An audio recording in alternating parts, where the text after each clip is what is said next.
Di mana yang satu mendoakan, ya Allah ganti orang yang berinfak. Nah, yang satu berdoa lagi, ya Allah hancurkan, binasakan orang yang pelit, orang yang menahan, orang yang tidak mau berinfak. Nah, acara ini tersedia adalah merupakan kebaikan, penyadaran kita bahwa Allah memberikan rezeki kepada kita dan disisihkan sedikit untuk membagi kepada mereka yang perlu untuk bagiannya. Insyaallah as-sadaqah tadfa'ul bala. Sedekah yang kita lakukan walaupun hanya sedikit dan Allah tidak menentukan mesti berapa. Kecuali kalau zakat ada ukurannya. Kalau sedekah silakan. Ketika kita melakukan sedekah, maka kita akan menarik berbagai rezeki yang lain. Dan salah satu hikmahnya adalah tadfa'ul bala. Ya, sebagai penolak, pencegah akan bala yang mestinya kita terkena tidak diselamatkan oleh Allah SWT. Kenapa? Karena dari infak yang sedekah yang dikeluarkan. Selanjutnya dalam firman Allah yang tadi oleh pembawa acara dibaca, surat Al-Ma'un, ara'aital ladzi yukadzibu bid-din. Tahukah kamu siapa pendusta agama? Allah tidak perlu jawaban, tapi Allah sendiri yang menjelaskan. Siapa mereka? Alladzi yad'ul wa la yahuddu ala ta'amil miskin. Orang-orang yang tidak mempedulikan anak yatim, orang yang tidak ada perhatian kepada orang, dusta agamanya, mengatakan diri Islam, dusta pengakuannya. Allah yang bilang yukadzibu bid-din. Kenapa? Karena agama itu diperintahkan untuk orang yang berakal. Allah memberikan kebaikan-kebaikan itu supaya dipikirkan sehingga sadar bahwa semua yang kita terima itu adalah merupakan pemberian Allah. Jangan seperti Qarun. Ya, Qarun ketika miskin minta-minta kepada Nabi Musa supaya didoakan. Ya, benar-benar merendahkan diri di hadapan Nabi Musa supaya didoakan supaya jadi orang kaya. Kalau jadi kaya, dia akan membela agama Nabi Musa alaihissalam. Kemudian Nabi Musa mendoakan mohon kepada Allah supaya Qarun dijadikan orang yang kaya. Setelah Qarun kaya, datanglah penarik zakat dari Nabi Musa alaihissalam. Apa yang dibilang Qarun? Bahwa harta kekayaan yang aku peroleh ini adalah ilmun min indi. Ini hasil kecerdasanku, hasil prestasiku, hasil kehebatanku. Tidak sadar bahwa dia itu kaya karena atas doanya Nabi Musa alaihissalam. Allah memberikan kemudahan,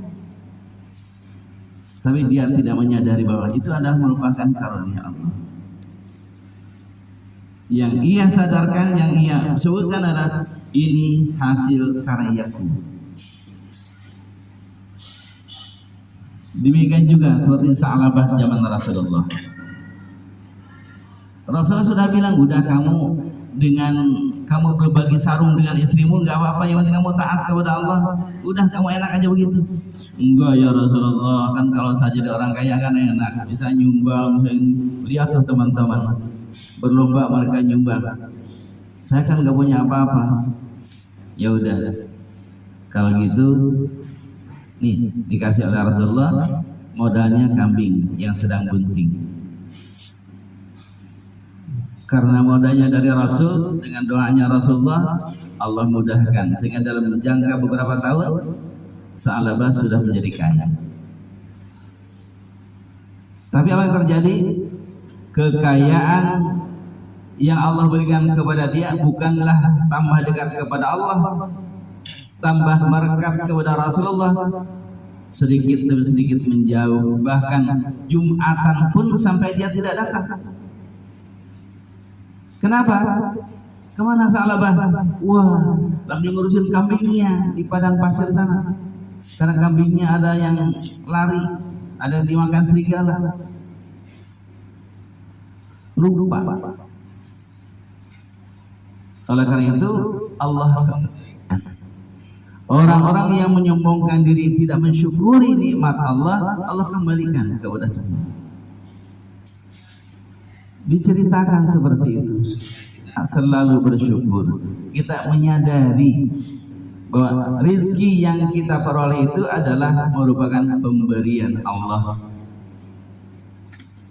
Kita kerja itu merupakan sebab, ya.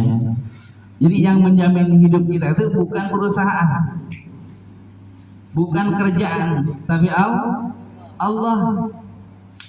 Kerjaan, perusahaan itu hanya sebab. Ya, jangan salah keyakinan kita. Ya, kalau kita perhatikan, ya, orang tua kita dulu mungkin penghasilannya sedikit, apalagi kalau yang lain nggak bisa dihitung, ya, nggak masuk ukuran matematik. Tapi apa yang terjadi? Anaknya bisa sekolah, bisa baik-baik semua, nggak ada yang mati kelaparan, gitu ya. Kenapa? Karena Allah memberi rezeki, Allah Ar-Razzaq. Nah, oleh karena itu, kalau kita menyadari bahwa rezeki itu pemberian Allah, maka apa yang Allah suruhkan, lakukan, sisihkan untuk orang-orang yang perlu. Nah, oleh karena itu, orang yang membiarkan orang miskin, yang membiarkan anak yatim, dikatakan pendusta agama, dusta agama. Bahkan dia bolak-balik ke masjid, fawailul lil musallin, bolak-balik ke masjid terus, sorbannya tebal, ya, gitu. Tapi anak-anak yatim di sampingnya tidak diperhatikan, orang miskin di sekelilingnya tidak diperhatikan. Dusta, dusta. Allah yang bilang.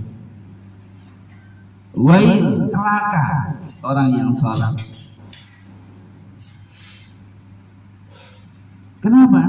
Karena kita ini, dalam ajaran kita ini, kita tidak hanya hubungan vertikal. Kesolehan kita itu diuji dengan kesolehan sosial, hubungan horizontal kita. Kalau urusan vertikal itu gampang, tapi yang harus kita lakukan lebih fokus hubungan sosialnya. Kalau kita lihat ciri-ciri orang yang bertakwa yang tadi dibacakan tuh oleh Qori, salah satunya apa? Alladzina yunfikun, ya, orang-orang yang menginfakkan hartanya, nggak lepas dari itu, ya. Jadi kita ini harus bisa menciptakan ritual kita dan sehat sosial kita. Buktinya adalah dengan kita melakukan santunan pada pagi ini, insya Allah ini merupakan bukti dari syukur atas nikmat yang diberikan oleh Allah. Ya, oleh karena itu mudah-mudahan apa yang telah kita korbankan itu sudah pasti Allah akan ganti kalau ikhlas. Ya, sedekah itu jadi aja, cuma dapat balikan dari Allah atau tidak tergantung kita. Ya. Nah, oleh karena itu berbanyaklah sedekah. Ikhlasnya terserah mau ikhlas atau tidak, yang penting sedekah yang banyak ya Pak. Manfaatnya yang paling banyak. Gitu. Kalau kita mau kebaikan yang lebih banyak, landasi dengan keikhlasan. Nah, kalau kita tidak mau merugi, landasi dengan ketulusan. Karena Allah itu pasti, ya.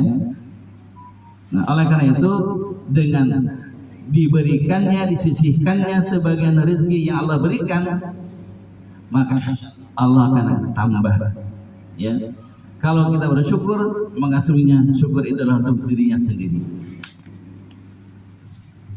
Ya, selamat datang yang baru datang.